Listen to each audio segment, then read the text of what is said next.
You are listening to the Southwest Barrels podcast, where we focus on fun, tell you about all the events happening in the area, and have some interviews with some barrel racers. Sit back, load up on some cowboy coffee, and enjoy the ride.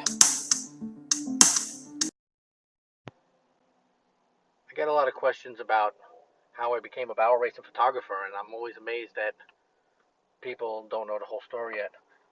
Basically, what happened is we got wiped out. We lived in New York, and we lost everything in Hurricane Sandy when they decided to put 8 feet of water in our house. So at the time, Debbie's daughter Liz was living in Queen Creek or Santan Valley, and the whole idea came up since it was winter and we were freezing in New York.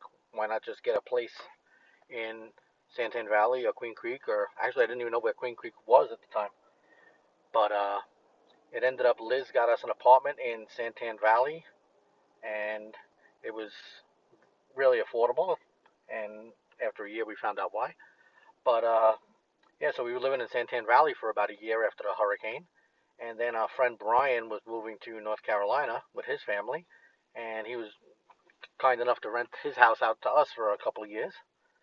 And then when he had to sell, we ended up moving to a house like right around the corner, which was the same house design, which is kind of weird. We put everything from one house where it was into the same spot in the second house. So that was kind of cool.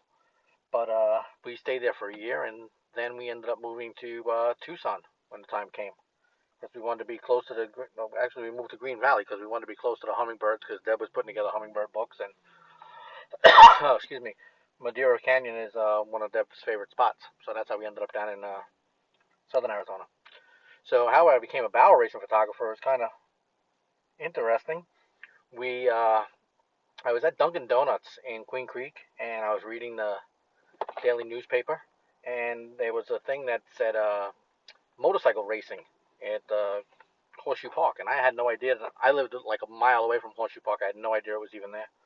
So I grabbed the camera and headed over there, because one of the last things I did in New York was a motorcycle show, a stunt show, which was really, really cool. So I was like, oh, I'll go over there and I'll check it out. Maybe I'll get in doing some motorcycle photography or something. And it was really cool. But at the end of the night, somebody came up to me and handed me a flyer. I want to say it was Tyreeses Story for barrel racing the next night. And they handed me the flyer for barrel racing, and I had no idea what barrel racing was. I thought it was a bunch of drunk guys carrying barrels of beer over their head. I had no clue.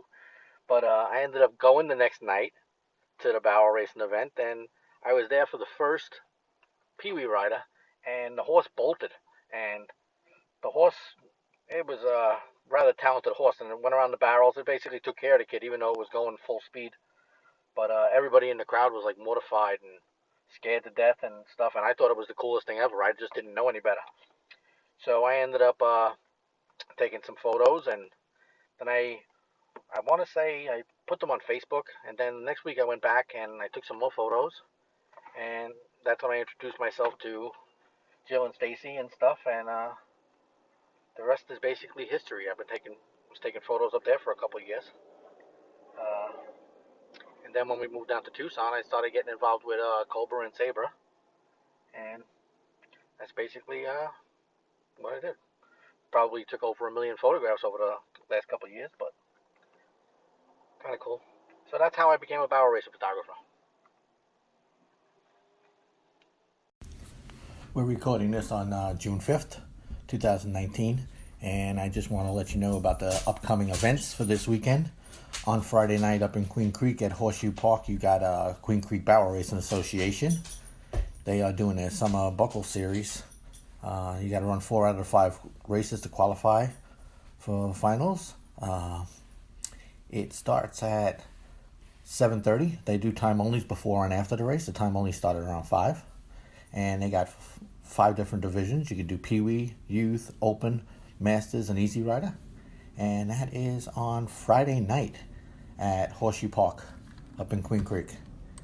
And the next event is on Saturday, June 8th at Pima County Fairgrounds in Manny's Arena, I believe it is. That might change, I'm not sure. But the books are open at 5:30 and the race is to run at 7:30. So from 5:30 to 7:30 you have time onlys. And that's Saturday. Sabre at Pima County Fairgrounds. Good luck to everybody running. The podcast you just heard was made using Anchor. Ever thought about making your own podcast? Anchor makes it really easy for anyone to get started. It's a one-stop shop for recording, hosting, and distributing podcasts. Best of all, it's 100% free. Sign up now at anchor.fm/new. That's anchor.fm/new to get started.